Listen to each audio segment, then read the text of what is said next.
hello' নমস্কাৰ কুমৰক চুদং কোলম্বাই লগতে কাৰ্ডম কি খবৰ মোৰ খবৰ ভালেই আছে আপোনালোকৰ খবৰ নিশ্চয় জনাব নাপাহৰিব লগতে প্ৰিপেৰেশ্যন কেনেকৈ চলিছে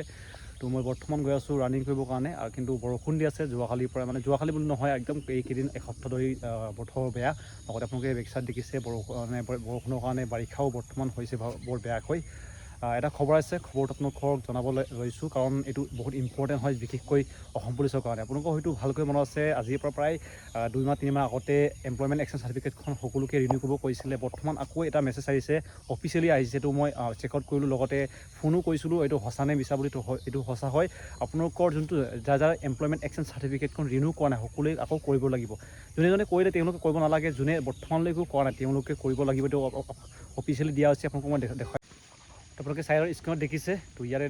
লিখা আছে আপোনালোকৰ যেন 15 আগষ্টৰ আগতে আপোনালোকে ৰিনিউ কৰিব লাগিব নহ'লে আপোনালোকৰ এমপ্লয়মেণ্ট এক্সচেঞ্জ চাৰ্টিফিকেটখন ইনভেলিড হৈ যাব যোনে বৰ্তমান কৰিলে তেওঁলোকে কৰিব নালাগে যোনে বৰ্তমানলৈকেও কৰা নাই তেওঁলোকে কৰিব লাগিব বিশেষকৈ অসম পুলিচৰ কাৰণে লগতে এইটো কৰিলে আপোনালোকৰ বহুখিনি আপোনালোকে বেনিফিট পাব যেনেকৈ naukri.com এনেকৈ অফিচিয়েল যোনটো একাউণ্ট আছে মানে যোনটো চেণ্ট্ৰেল চৰকাৰৰ আহে এইবিলাক আপোনালোকে মেছেজ পাই থাকিব হয়তো বহুতৰে এতিয়া বৰ্তমান এই মেছেজটো আহিলে আপোনালোকে গৈ পিনি সেৱা সেতুত মানে আপোনাৰ যোনটো অফিচিয়েল আছে নহয় অসম চৰকাৰৰ তাতে আপোনালোকে গৈ পিনি আপোনালোকৰ এমপ্লয়মেণ্ট এক্সচেঞ্জ চাৰ্টিফিকেটখন আপোনালোকে বনাব লাগিব এইটো কম্পালচৰি হয় যদি আপোনালোকে এইটো নবনায় আপোনালোকৰ কাৰণে বহুত অসুবিধা হ'ব এইটো অফিচিয়েল আপোনালোকে নটিচ কিবা এটা আপোনালোকৰ সৰুটো মেছেজ বক্সত আহিছে মোৰ অলপ আগতে আহিছিলে মই অলৰেডি কৰিলোঁ কিন্তু হ'লেও মোলৈ আহিছিলে আৰু এইটো কাৰণে আপোনালোকে বৰ্তমান গৈ পিনি এমপ্লয়মেণ্ট এক্সচেঞ্জ চাৰ্টিফিকেটখন ৰিনিউ কৰিব লাগিব 15 আগষ্টৰ আগতে এইটো আপোনালোকে চেক আউট কৰিলে গম পাব আৰু লগতে বহুখিনি এতিয়া বৰ্তমান মেছেজ আহিলেই চাগে চেক আউট কৰি ল'ব 15 আগষ্ট এতিয়াও টাইম আছে নাই ক'লেও 40 দিন আছে এতিয়াও আপোনালোকে কৰিব পাৰিবগৈ বহুত ইজি আছে